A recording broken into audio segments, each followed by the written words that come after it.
नमस्कार दोस्तों, दी amazing Sanskrit YouTube channel में आपका स्वागत है। आज हम अनुष्टुप छंद के बारे में जानेंगे। अनुष्टुप छंद के बारे में विस्तृत रूप से जानने से पहले हम लोगों को उसके बारे में कुछ सामान्य बातें जान लेना चाहिए। जैसे अनुष्टुप छंद के रचयिता या निर्माता हैं वाल्मीकि जी, जो रामायण का रचना किए हैं।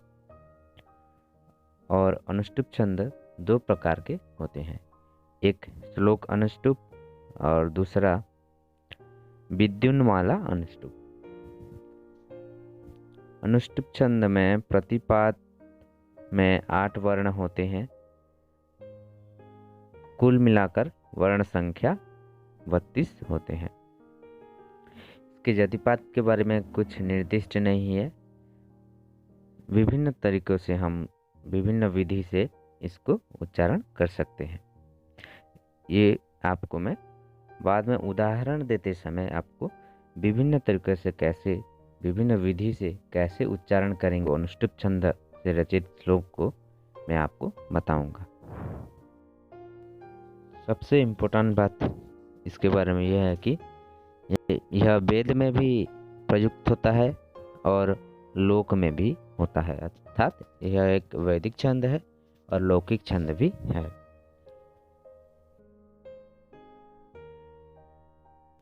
अनुष्टुप छंद के बारे में आज हम लोग ये 4 पॉइंट डिस्कस करेंगे, जिसका पहला पॉइंट है उसका लक्षण क्या है, दूसरा लक्षणार्थ क्या है, अनुष्टुप छंद का उदाहरण क्या है और उसका उच्चारण विधि कैसा होना चाहिए।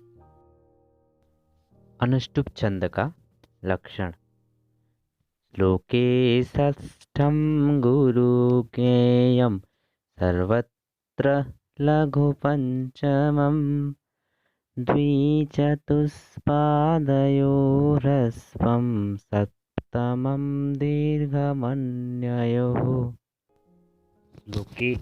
श्लोके षष्ठं गुरुज्ञेयम्, अर्थात श्लोक में षष्ठ वर्ण सभी पादों में, चारों पादों में गुरु होता है। सर्वत्र लघु पंचमम, सर्वत्र अर्थात सभी पादों में, चारों पादों में पंचम वर्ण लघु होता है। उसी तरह द्विचतुष्पादयोरस्वम, अर्थात द्वितीय और चतुर्थ पादों में ह्रस्व हो। किसका? सप्तमम, अर्थात सप्तम वर्ण का, द्वितीय और चतुर्थ पाद का सप्तम वर्ण ह्रस्व यानी लघु होता है। दीर्घम अन्यय हो, अर्थात द्वितीय पाद और चतुर्थ पाद को छोड़कर अन्य जो पाद हैं उसमें सप्तम वर्ण दीर्घ ऐसा मानना चाहिए। अर्थात द्वितीय और चतुर्थ पाद को अगर छोड़ दें तो बचता है प्रथम और तृतीय पाद। तो प्रथम और तृतीय पाद में सप्तम वर्ण दीर्घ यानी गुरु होता है। तो लक्षणार्थ क्या बना? यदि किसी श्लोक में समस्त पादों में षष्ठ वर्ण गुरु होता है तथा पंचम वर्ण लघु होता है, उसी तरह द्वितीय और चतुर्थ पाद का सप्तम वर्ण लघु और प्रथम तृतीय पाद का सप्तम वर्ण गुरु होता है, तो वह श्लोक अनुष्टुप छंद में है ऐसा मानना चाहिए। अब हम इसके उदाहरण क्या हो सकता है जानेंगे। इसका उदाहरण हम रघुवंश का मंगलाचरण को ले सकते हैं। अब इस श्लोक को हम कैसे उच्चारण करेंगे? मैंने बताया था कि हम अनेक तरीकों से, अनेक विधि से इसको उच्चारण कर सकते हैं।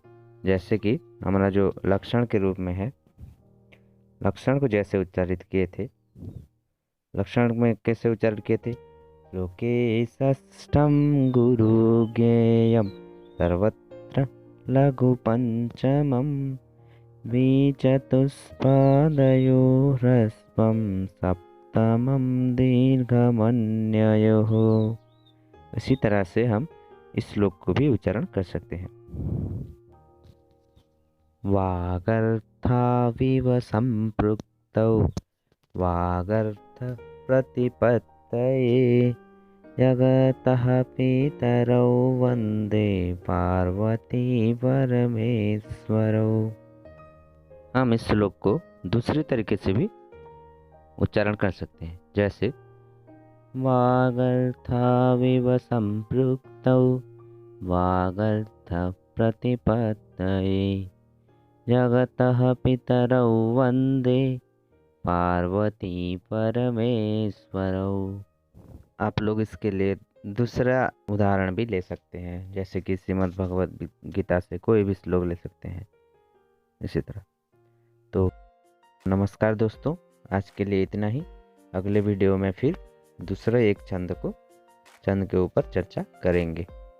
धन्यवाद।